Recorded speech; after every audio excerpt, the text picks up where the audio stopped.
नमस्कार दोस्तों, आपका स्वागत है दृष्टि आईएएस की सीयूईटी एमसीक्यू श्रृंखला में। और आज मैं आपके साथ डिस्कस करने वाला हूं हिस्ट्री के कुछ प्रश्न। तो आइए देखते हैं पहला प्रश्न। तो पहला प्रश्न है कि जो भारतीय राष्ट्रीय कांग्रेस है इसके कई सारे अधिवेशन हुए, तो इनमें से कौन सा वो अधिवेशन था जिसकी अध्यक्षता गांधी जी के द्वारा की गई।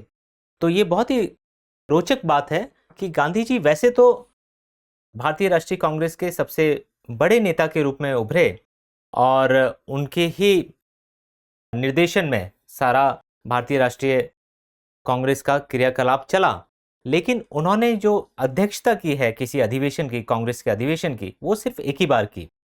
तो इसमें जो विकल्प हमें दिए गए हैं वो हैं लाहौर, कलकत्ता, मद्रास और बेलगांव। इसमें जो सही विकल्प है वो है बेलगांव। तो बेलगांव का अधिवेशन ही वो एकमात्र अधिवेशन था जहां की गांधी जी खुद अध्यक्ष बने भारतीय राष्ट्रीय कांग्रेस के अधिवेशन के। तो आइए अब देखते हैं कुछ और खास बातें। तो ये जो बेलगांव का अधिवेशन था वो 1924 का है। ठीक है, तो ये हमें वर्ष भी याद होना चाहिए। और जगह थी बेलगांव और गांधी जी इसके अध्यक्ष बने। और ये केवल एकमात्र भारतीय राष्ट्रीय कांग्रेस का अधिवेशन हुआ जिसमें कि गांधी जी ने अध्यक्षता की है। तो ये काफी इंपॉर्टेंट एक फैक्ट है जो हमें याद रखना है। कुछ और इंपॉर्टेंट सेशंस को देखते हैं और उन सेशंस की अध्यक्षता किसने की और वो कहां हुए। तो अगर 1885 की बात की जाए, जबकि कांग्रेस का फॉर्मेशन होता है, और इसके पीछे जो एक व्यक्ति हमें याद रखने चाहिए वो हैं एलन ऑक्टेवियन ह्यूम। ठीक है, ये ब्रिटिश सिविल सर्वेंट थे, रिटायर्ड, जिन्होंने भारतीय राष्ट्रीय कांग्रेस की स्थापना में एक बहुत ही अमूल्य योगदान दिया। और 1885 का जो सेशन हुआ वो बॉम्बे में हुआ और इसकी अध्यक्षता की थी डब्ल्यू.सी. बनर्जी ने। 1896 का जो सेशन था, कांग्रेस के सेशन हर वर्ष होते रहे और ये ज़्यादातर दिसंबर के महीने में हुए हैं। किसी किसी वर्ष में 2 बार भी हुए हैं, कभी कोई स्पेशल सेशन भी बुलाया गया है। तो 1896 वाला जो सेशन है ये कलकत्ता में हुआ और इसके अध्यक्ष थे रहीमतुल्लाह सयानी। और इस सेशन की जो खास बात है 1896 वाले सेशन की, कि यहाँ वंदे मातरम पहली बार गाया गया कांग्रेस के सेशन में। और वंदे मातरम हम जानते हैं कि बंकिम चंद्र चटर्जी के द्वारा रचित है और इसको गाया गया वहाँ रविंद्रनाथ टैगोर जी ने कांग्रेस के अधिवेशन में। और रविंद्रनाथ टैगोर जी जो हैं, इन्होंने लिखा है हमारा राष्ट्रीय एंथम, नेशनल एंथम, जो कि है जन गण मन। ठीक है, तो ये भी काफ़ी रोचक एक तथ्य है कि 1896 के सेशन में कलकत्ता में रविंद्रनाथ टैगोर जी गाते हैं वंदे मातरम कांग्रेस के अधिवेशन में पहली बार। फिर अगर 1911 के सेशन की बात की जाए तो ये भी कलकत्ता में होता है और बी.एन. धर इसके अध्यक्ष हैं और यहाँ पहली बार जनगण मन को गाया जाता है, जनगण मन जो कि रविंद्रनाथ टैगोर जी ने लिखा है। फिर आते हैं 1940 के सेशन में। तो 1940 का सेशन इसलिए खास है क्योंकि इसको रामगढ़ में हुआ ये सेशन और अबुल कलाम आज़ाद इन्होंने इसकी अध्यक्षता की। और खास बात यह है कि 1941 से 45 के बीच में कांग्रेस का कोई भी अधिवेशन नहीं हुआ, क्योंकि ये बहुत ही एक उथल पुथल वाला समय था और कांग्रेस का कोई भी अधिवेशन इस समय नहीं हुआ। तो अबुल कलाम आज़ाद जी ही कांग्रेस के अध्यक्ष रहे, लेकिन अधिवेशन कोई भी नहीं हुआ। तो ये भी एक इम्पॉर्टेंट फैक्ट है जो एग्जाम में पूछा जा सकता है। फिर आते हैं 1946 में, और 1946 में आखिरी अधिवेशन हुआ है कांग्रेस का इंडिपेंडेंस से पहले, यानी स्वतंत्रता मिलने से पहले।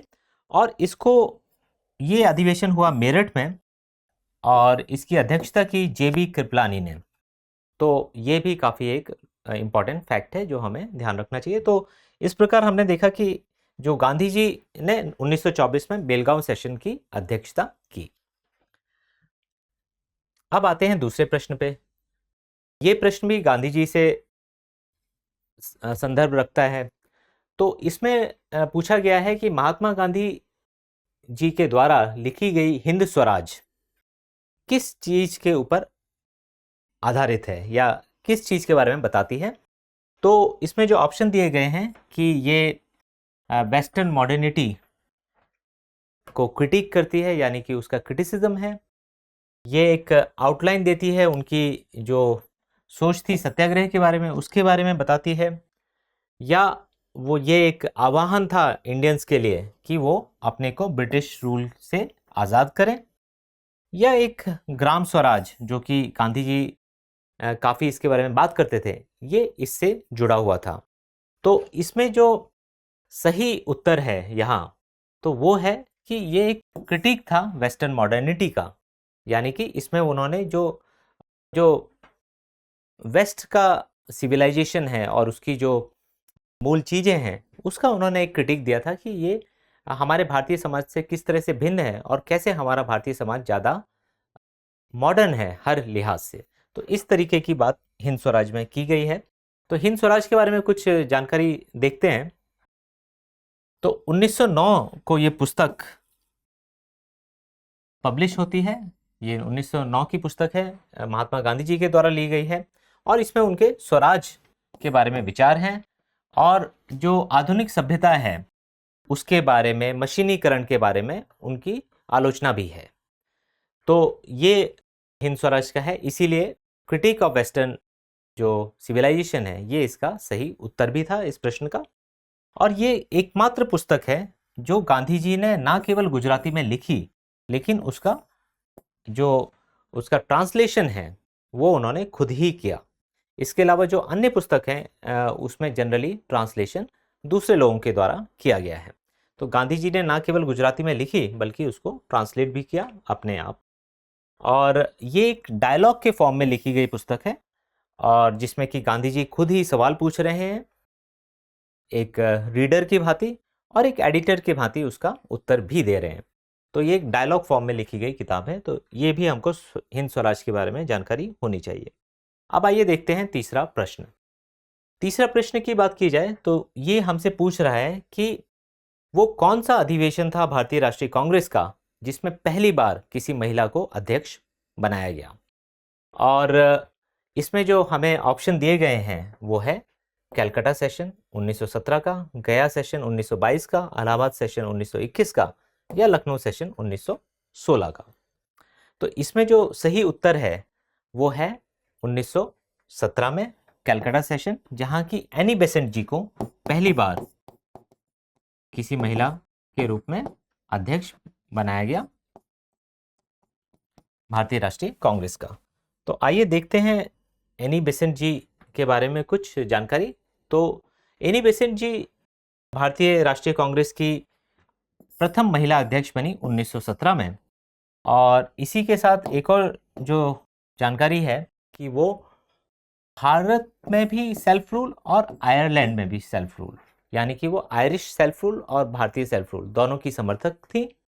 वो एक ब्रिटिश सोशलिस्ट भी थी, थियोसॉफिस्ट भी थी, और महिलाओं के अधिकारों के लिए भी उन्होंने काफ़ी ज़्यादा प्रयत्न किया।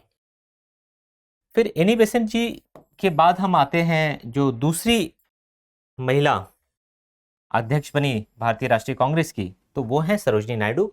ये दूसरी महिला हैं और पहली भारतीय महिला हैं जो कि भारतीय राष्ट्रीय कांग्रेस की अध्यक्ष बनी, और ये बनी 1925 में। कानपुर सेशन था ये 1925 का। तो ये भी बहुत इंपॉर्टेंट फैक्ट है। तीसरी बात है नेली सेनगुप्ता। नेली सेनगुप्ता जी ये दूसरी गैर भारतीय महिला बनी जो अध्यक्ष पद जिन्होंने प्राप्त किया भारतीय राष्ट्रीय कांग्रेस का, और इन्होंने ये प्राप्त किया 1933 में, और यहाँ भी कैलकाटा सेशन है। तो अगर हम बात करें तो 3 महिलाएं आज़ादी से पहले भारतीय राष्ट्रीय कांग्रेस के अध्यक्ष बनी। इसमें से 2 महिलाएं भारतीय मूल की नहीं थी, सिर्फ सरोजिनी नायडू जी भारतीय मूल की थी, और वो बनी 1925 में कानपुर सेशन में। और इससे पहले एनी बेसेंट 1917 में कैलकाटा सेशन, नेली सेनगुप्ता 1933 में कैलकाटा सेशन। तो ये कुछ इंपॉर्टेंट फैक्ट्स हमें ध्यान रखने हैं। इसके बाद आते हैं अगले सवाल पे। तो इस सवाल में पूछा गया है कि जो नेशनल सॉन्ग है वंदे मातरम, ये किनके द्वारा लिखा गया है। और काफ़ी आसान सवाल है ये। और पहला ऑप्शन है रविन्द्रनाथ टैगोर, फिर हैं शरत चंद्र चट्टोपाध्याय, बंकिम चंद्र चट्टोपाध्याय और सुरेंद्र नाथ बंदोपाध्याय। यहाँ हमको एक और चीज़ याद रखनी चाहिए या ध्यान रखना चाहिए कि चट्टोपाध्याय का मतलब चैटर्जी ही है, बंदोपाध्याय का मतलब बैनर्जी ही है। ठीक है, तो ये बंगाल में इसको इस तरीके से भी बोला जाता है, तो चट्टोपाध्याय चैटर्जी और बंदोपाध्याय बैनर्जी। तो ये इसका सही उत्तर है बंकिम चंद्र चैटर्जी और बंकिम चंद्र चट्टोपाध्याय। और आइए देखते हैं इससे कुछ जुड़ी हुई बातें वंदे मातरम से जुड़ी हुई। तो वंदे मातरम नेशनल सॉन्ग है भारत का, और इसको जनवरी 24, 1950 को भारतीय इंडियन नेशनल सॉन्ग के रूप में इसको अडॉप्ट किया गया। इंडियन नेशनल एंथम है जन गण मन, जो कि रविन्द्रनाथ टैगोर जी ने लिखा है। वंदे मातरम को लिखा है बंकिम चंद्र चैटर्जी ने, और इसको उन्होंने फिर अपने जो एक उपन्यास उन्होंने लिखा आनंद मठ, इसमें शामिल किया, और तब से ये और ज़्यादा पॉपुलर हुआ। और ये जो आनंद मठ इनका उपन्यास था, ये सन्यासी रेबेलियन जो हुआ है, सन्यासी विद्रोह, उस पर आधारित था। और वंदे मातरम को जैसा हमने देखा कि पहली बार भारतीय राष्ट्रीय कांग्रेस के मंच से रविन्द्रनाथ टैगोर जी ने गाया 1896 सेशन में, तो ये भी जानकारी हमको होनी चाहिए, राइट। तो ये सारे कुछ इंपॉर्टेंट फैक्ट्स हैं इस सवाल से जुड़े हुए। अब आते हैं आखिरी प्रश्न पे। तो ये प्रश्न है कि जो कॉन्सेप्ट है संपूर्ण क्रांति का, ये किनके द्वारा दिया गया है। तो ये कॉन्सेप्ट भी काफ़ी ज़्यादा इम्पॉर्टेंट है, और ये पोस्ट इंडिपेंडेंस इंडिया से संबंधित है। तो इस कॉन्सेप्ट के पीछे हैं जयप्रकाश नारायण। और ऑप्शन दिए गए हैं Mahatma Gandhi, Karl Marx, Lenin, लेकिन ये जो संपूर्ण क्रांति यानी कि टोटल रेवोल्यूशन का जो कॉन्सेप्ट दिया गया है, वो जयप्रकाश नारायण जी के द्वारा दिया गया है। और ये जब इंदिरा गांधी जी काफ़ी ज़्यादा ऑथोरिटेरियन हो गई थी, और जो इमरजेंसी के दौरान ये नारा दिया गया था संपूर्ण क्रांति का, तो ये भी हमको पता होना चाहिए। तो ये सारे प्रश्न थे जो आपको मेरे ख्याल से काफ़ी इससे मदद मिलेगी अपनी प्रिपरेशन में। तो आज के लिए बस इतना ही। धन्यवाद।